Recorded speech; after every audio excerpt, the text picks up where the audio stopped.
Bonjour à tous. Tant pis pour les sceptiques, la France attire les investisseurs étrangers. Parmi les plus francophiles se trouvent les Sud-Coréens. Pourquoi sont-ils attirés par les produits immobiliers parisiens et français? Élément de réponse dans cette émission Dans le Vif, et c'est tout de suite.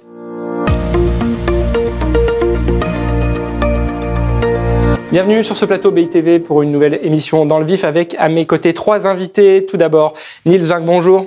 Bonjour. Vous êtes directeur général et directeur du département investissement chez Cushman & Wakefield. Bienvenue à vous. À vos côtés, David Bourla, bonjour. Bonjour. Vous êtes directeur études et recherches chez Knight Frank France. Bienvenue. Et enfin, Didier Unglink, bonjour. Bonjour. Vous êtes président fondateur de l'Étoile Properties. Alors, je le disais en introduction, les investisseurs sud-coréens aiment l'Europe, ils aiment Paris, ils aiment la France. Expliquez-nous peut-être, au-delà du montant de cet engouement, du volume de transactions, pourquoi les investisseurs coréens aiment la France? Qui veut se lancer? Peut-être juste deux chiffres qui me paraissent intéressants. Depuis 40 ans, le PIB en Corée du Sud est passé de 1 700 à 28 000 $. Par habitant. Donc on voit bien, c'est un pays qui a accru énormément ces dernières années. Et donc forcément, ça a généré quand même beaucoup de liquidités qui sont disponibles. Peut-être un deuxième élément, c'est que c'est un pays qui est considéré pour son régime de sécurité sociale par l'OCDE comme un des moins performants. Et ce qui du coup oblige la plupart des salariés à avoir des retraites complémentaires importantes. Et là aussi, c'est un afflux de capital très important sur le marché de l'investissement de manière générale.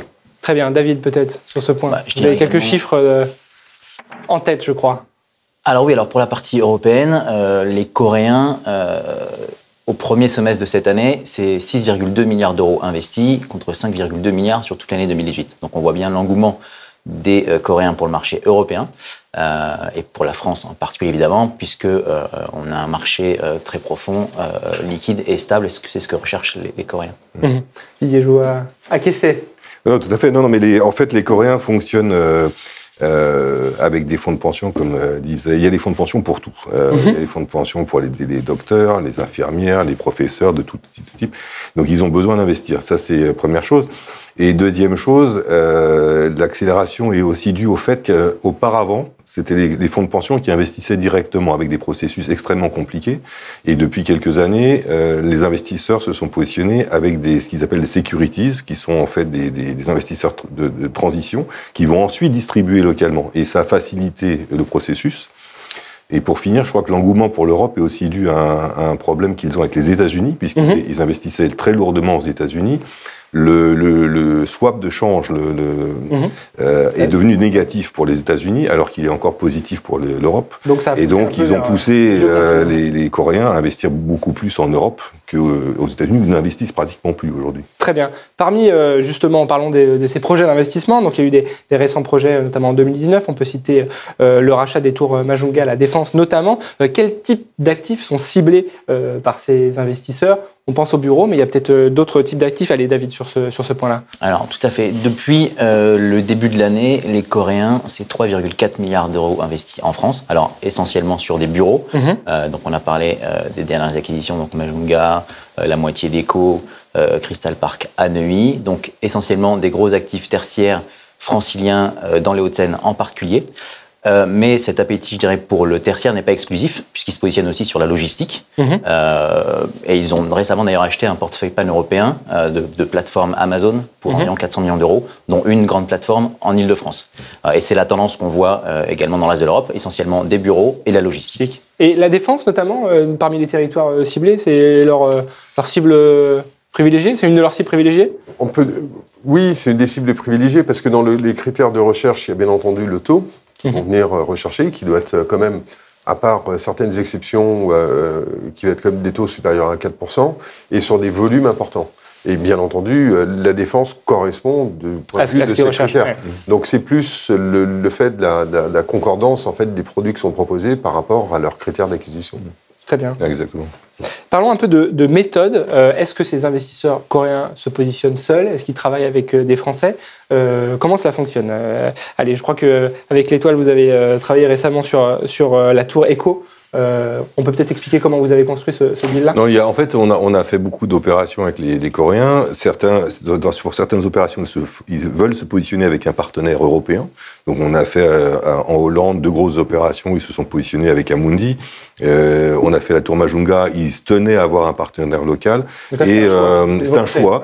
Ouais. Et pour NH, ils n'y tenaient pas spécialement. Et donc, c'est une opération qu'ils ont fait tout seuls. En Belgique, on a fait une opération tout seul. En Allemagne également. C'est dicté un peu par le volume, par une complexité qu'ils imaginent, et donc pour des investissements avec lesquels ils préfèrent avoir un partenaire. Mais il n'y a pas de stratégie globale, c'est au coup par coup. Très bien. Le temps file sur cette émission, on touche déjà presque à la fin. J'aime bien terminer en parlant un peu d'avenir. Alors, est-ce que cette tendance va se poursuivre? Est-ce qu'on peut imaginer d'autres investissements sud-coréens en France? Avec qui veut se lancer? De toute façon, on va faire le tour de table, cette question. Allez-y. On a constaté, là, il y a eu énormément d'investissements en France. Comme je disais auparavant, ce sont des securities donc, qui doivent écouler leurs produits sur le marché coréen. Donc l'absorption va se faire d'ici la fin de l'année. Donc je ne pense pas qu'on ait beaucoup plus d'investissements coréens, et peut-être 1 ou 2 encore petits, qui vont se faire d'ici la fin de l'année, mais je ne suis même pas sûr. Le temps que ça s'écoule. Autre chose, ces derniers jours, l'autorité financière a lancé un warning, comme quoi justement les securities avaient un peu trop d'equity dehors et pas assez de placement.